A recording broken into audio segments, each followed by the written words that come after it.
Sonic Racing CrossWorlds came out 2025 and is still getting more content updates where free or paid to this day. In fact, here are several notifications I got bombarded with when I finally actually started the game. Being developed by Zavok this time around, it is the latest spin-off in the Kart Racing series for the Sega Sonic's franchise, even if it doesn't have Sega and Sonic in the name explicitly. Being a kart racer, you do drive through laps, but you do have the items that the developer specifically designed the game around the idea that the items are gonna make or break your race. So if you are good at the courses and with stuff such as the drift mechanic in order to build up more boost, or the air trick system in order to also get an extra boost when you land, you will go further in the race than if you just solely rely on items.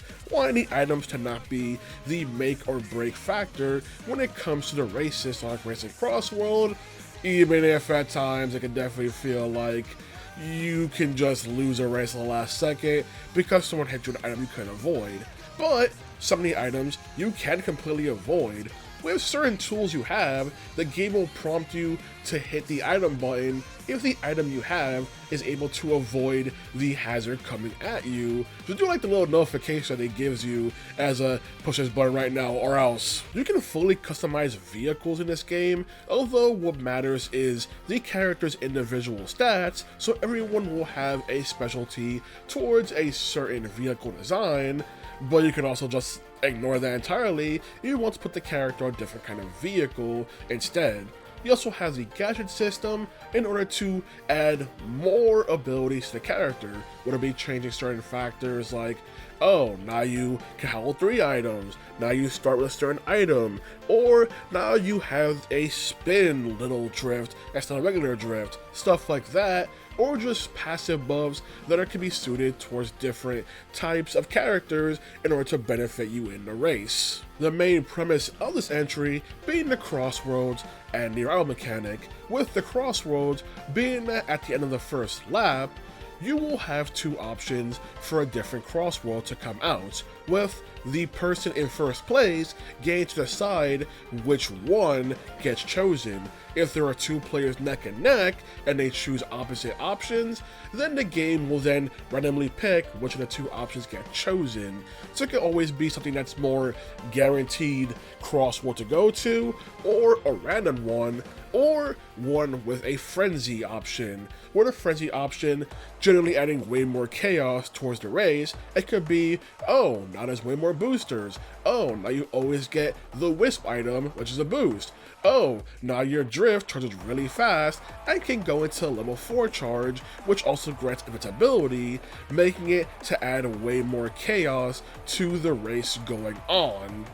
And also the fact that despite being frenzy and knowing it to be a frenzy option, you don't know which of these crazy things will be added. This is also on top of the aspect of shifting vehicles from kart to boat to plane on top of it, so you can also just end up into CrossWorlds though your gadgets that you have equipped may not be well suited. Like you have a gadget that's specifically designed for kart racing, you may want to get first place or try and ensure you end up in more kart racing stage, but someone can just go, nope, now we're going into the water because I'm in first place, I get to pick the CrossWorld, and stuff like that. When it comes to messing with the customization, it is a very chaotic game in nature. I do know some people aren't into the chaos of this game, but for me the chaos just entertains me. You also have the rival mechanic, where if you're playing as one of the base Sonic characters in the game, then they will have unique rival dialogue towards each other, and there is a lot of rival dialogue specialized because it's possible for every combination of the base roster. And while the bulk of the dialogue is at the start with the first Grand Prix track and then the last Grand Prix track, there are still little comments the characters will make in the race where to hit them with items or bump into their carts. So you do have small stuff like that where even if they're not your rival, they will still comment on the stuff you're doing. The rival's also specifically designed to be way more difficult than the other racers, although I swear when the rival difficulty goes up, everyone else's difficulty goes up, so I'm not sure if it solely affects that one racer, but all I know is that Cream the Rabbit's not my mortal enemy because, oh my god, the stuff she kept doing to me when we were rivals, and the fact that I felt like I could try and get the most perfect sabotage, the most perfect time to hit with an item, and she'd still be one step ahead of me. Occasionally the game does prompt you with the rival system, where it'll present one rival, but it'll present a more difficult rival they can just choose between, or you can just lower the difficulty of the rivals. You don't like the fact that it keeps progressively getting more and more difficult, and which has stayed in an easier setting. The choice is yours how the rival system works. The only caveat is that the DLC characters don't have voice lines, with Sega saying it was because of the timing issue with how long it would take to get approval of the dialogue being written, let alone with how many characters are in the game. And while I do get that to a certain degree, it's just the fact that the rival system will still have the base Sonic characters still give a generic quote, so it feels like, okay, then we could have removed this aspect of the rival system where they're still trying to smack talk you, or even later in the game, a different mode where are these like cyber robotic versions of the characters, and these characters also don't talk, but it will still play the rival animation anyway. So it's like, okay, we're gonna not have it for these characters, just don't let these animations play out at all at that point. One thing I haven't got about the DLC characters is that they do bring bits of their own music for every character in the game, and the fact that they also have little final track variations of their music, or the fact that they also just get their own little stylish Grand Prix winning animation, which is nice. Oh, the fact that they use Takeover for Joker annoys the hell out of me. Last surprise is right there. You use Wake Up, Get Out there, but you'll use Takeover? Congratulations! Aside from Grand Prix is the Race Park, where you have these, now I mentioned earlier, these cyber robotic version of characters who can be made to your rival in order to overcome and get more unlockables in the game. And the Race Park has several different modes when it comes to changing the races.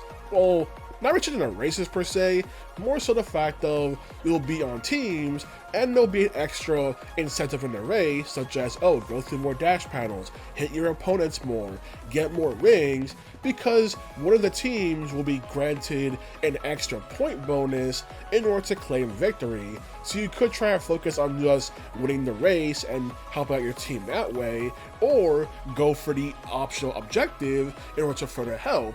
Because those extra points, I won't say are make or break, it's only if you're like really neck and neck in points will it really shift who wins in the Race Park. The issues I have with the Race Park mode being the fact that, one, I would prefer something else like the World Tour mode, so like Transform, which were a different set of challenges that you went through that felt more of a taking advantage of the gameplay of a kart racer without basically doing the same thing as still going through an entire kart stage, 3 laps and everything, especially since the Race Park mode does also allow you to just defeat your rivals in a regular 12 race match as well. So it does not feel all that different from the Grand Prix, but you still have different unlockables. But despite my gripe with Race Park, the extra modifiers and the team-based system adds infinitely more chaos to the actual process of racing. Once again, I enjoy the chaos of this game. It is so magnificent. On top of the fact that some of the modifiers can also make the races essentially go to 3 teams as well, and even more craziness. On top of the fact that the rivals in this mode are entire teams of varying sizes depending on the base characters in the roster. Could be a team of 3 like Team Sonic, could be a team of 2 with the Team Zeddy and stuff like that, team of 4 with Team Eggman, stuff like that, in order to add way more stuff into the game as rivals. And just the fact that if you do the regular 12 race option, you only have to beat the rivals to get the reward. You don't have to beat everyone and be first place. Although you do have to beat your rivals 3 times to get the reward, which is like, okay, with how many rivals are in the game, you didn't need to specifically be like, do it 3 times per rival. Lastly, there's a time trial mode, how to set your best personal time in a course, or try and go for worldwide ranking when it comes to this mode. This is the mode I spent the least time on because, listen, we have a game with the crossword mechanic, the rivals, and the chaos of the race park. Doing the time trial mode, where I'm going through the same course in a regular 3-lap system, listen, that's neat.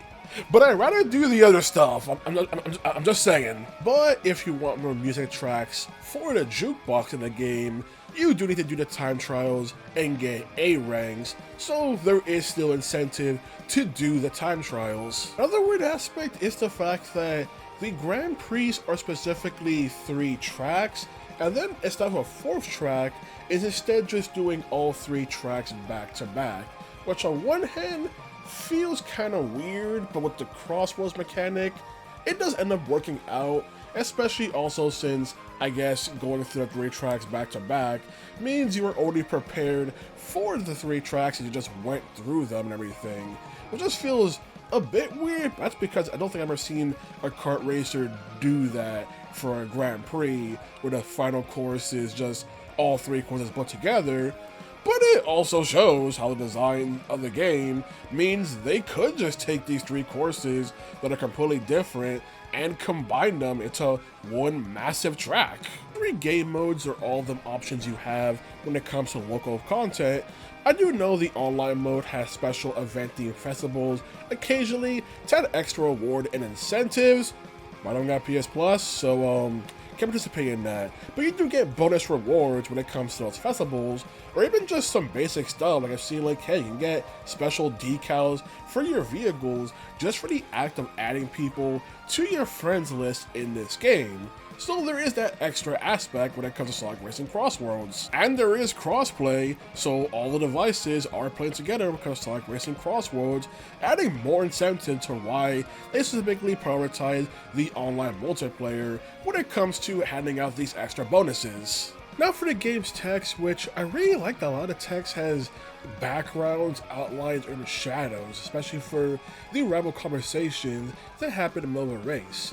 Granted, the little comments characters make during a race have their own little orange box, but the text is pretty small. But at the same time, if you're engaged in a race, I don't think I'm gonna notice the box, so not really gonna complain that that's too small on a screen, which, to be honest, probably not gonna pay attention to that when it comes to actually reading that text. Although it is funny that they do put little blurb for characters who, specifically Sonic characters, who don't even speak, like Metal Sonic and the little Egg Robopon, who do have their own little text bars, Metal Sonic just having ellipses, and the Egg Robopon just having like a music note to represent that they're responding to you. It's just the fact they're not vocal characters.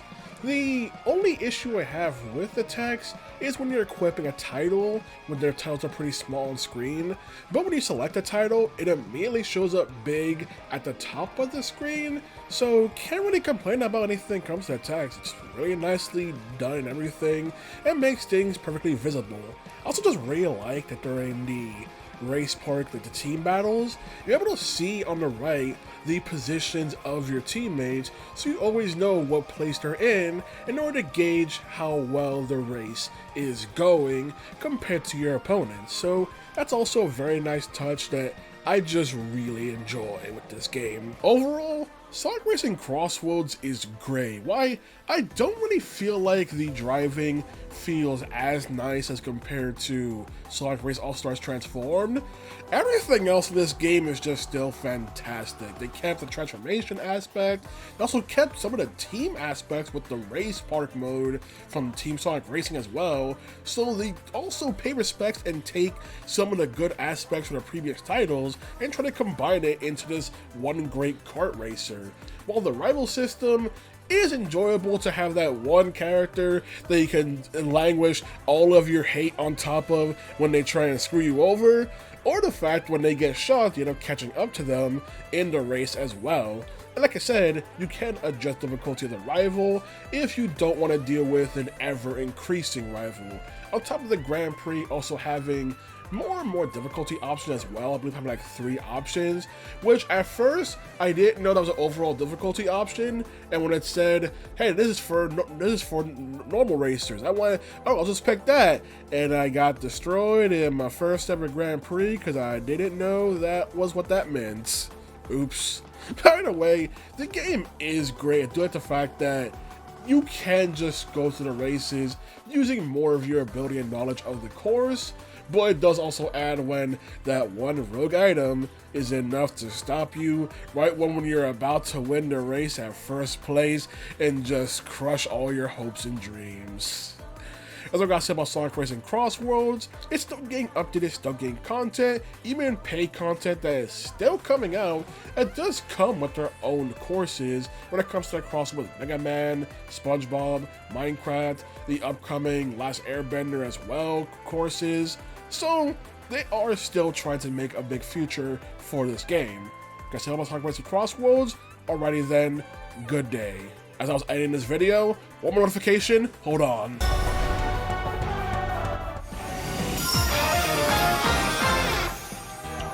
Okay, now we're good with all the extra characters that have been gotten.